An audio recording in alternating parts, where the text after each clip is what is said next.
Hi all, we're continuing to make a secondary lavender picture using Brusho, and I'm continuing to start off with a 4x6 size of paper. It's not very big. This is the end of the day usually for me. I want something small and simple.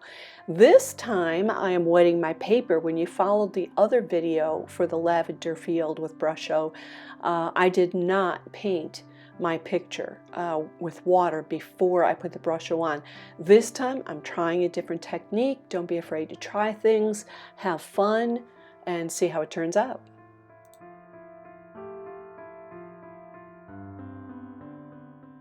The other thing I'm doing different with this Brusho watercolor paper is I'm not using Brusho yet. So I am dotting in color. I'm not swooping it and creating more puddles with my water. I'm dabbing down the color, and see how nicely it blends together. So this is going to work for me. I like it. There's many times when I'm doing something, I want something else to help me do the work. And I'm not lazy, I just work smart. So I'm just dabbing these colors in, letting them blend by themselves.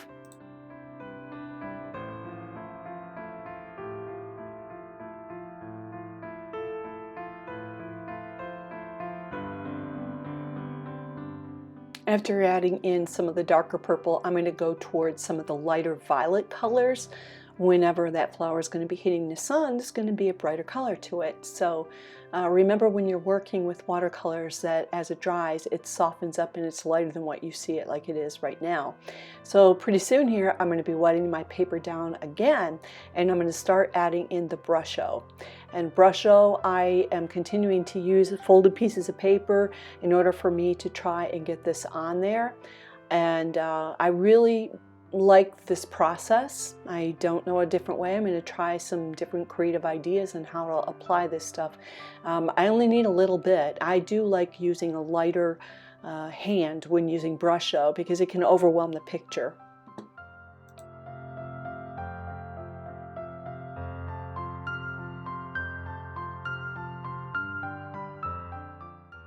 I have enough of the olive green Brusho in there, so now I can add my water, and quickly I am taking the water and that Brusho and I'm pulling it up so I can create leaves. I love it because I have this powder effect in there that doesn't go away, but then I can also create the leaves and kind of make some distinction in here. I wanted this darker at the bottom, so even as this paper was wet, I went ahead and dropped down some more of that olive Brusho, and I'm just pulling the leaves up. I like the way it looks. I'm going to go ahead and start to sprinkle some of the lavender. It's called Violet Brusho, and I'm going to start to sprinkle this in here. And it didn't seem to bother the olive green that I've got in here. I could just go ahead and sprinkle it in there, and I did it right out of the bottle. Which was fine. I'm trying my different things while using it. So here comes my violet. And I did like the way this looked. I wanted to try it with the paper and without. I just want to get a feel for Brusho and see how much comes out of the container. So I sprinkle on what I think I want. I'm pretty reserved. I don't add a ton in. And then I'm going to squirt this, and I'm going to work with it with this water. So here comes the squirt bottle. And I have two squirt bottles on my table. The one that's in my hand is a very fine mister. This one now that I've got in my hand is messier. You want both, so I'll have to talk with you sometime about squirt bottles and how to get different ones, because you need some that are going to drip water droplets while you squirt it, and you need other ones that are very fine and very soft, and they don't squirt a lot of water out at one time.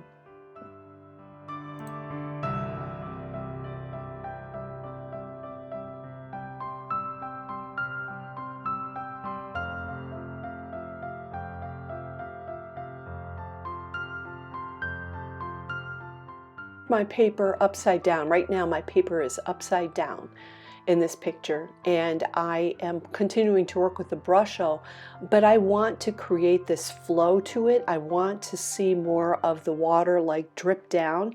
So I'm going to tip my paper diagonally. I'm going to squirt the water, and it's going to cause this color to flow. And I'm just going to keep pulling that water down. Here I'm turning it back up right, and I'm letting it flow in different directions. And that's a great way to soften up the paint that you've put on your paper and kind of get it to move around and soften up and mix.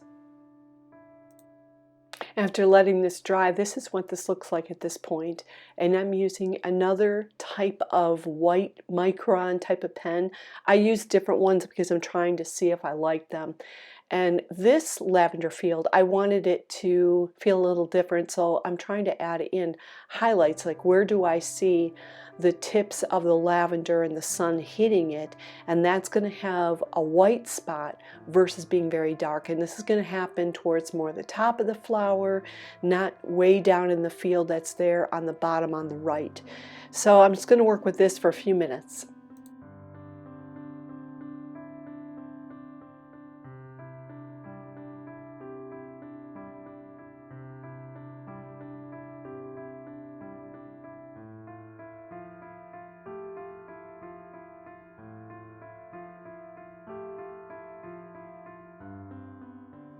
Okay, if I've got the light, then I've got to have the dark. You're never going to see the light well if you don't have the dark. That's in a picture as well. So that's what I'm doing, is adding in some of these dark purple. It's a little bit of neutral and purple that's mixed together.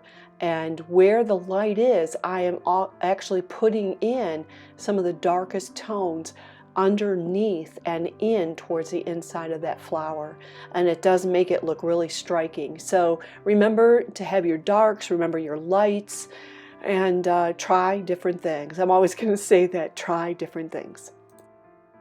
I'm heading into the final phases of this painting, so I'm looking for detail. What do I need to put in there to make it stand out? Like right now I'm putting in a lot of deep darks inside of those flower shoots because I want that light to be seen. And then I'm going to start adding in grass. You can see me starting to add that, and I will wind up adding splashes of white in this and maybe a touch more of purple. I want this to match the other lavender picture that I did, just enough. I might use these as cards. I might cut this down to a smaller 4x6 so that way I can put them on greeting cards and give them away. The greeting cards that I use are Strathmore, and they actually have a frame on them. So I'm either taping my 4x6 picture on top of the card, or I'm inserting my 4x6 into a frame. And if I give it as a gift, what's great is I've got a friend who's got an original painting. They can take it out, they can frame it, or they can leave it right in the card and leave it on their work desk. And it looks like I'm adding a little bit of a beautiful violet in there too, that pinky violet color. And I would have done that with gouache along with that pink because I want it to stand out. And that's what I needed to do, was use some of the gouache with it. Here comes the splatters, here comes the final touches, and I really like this light green that I've got in there.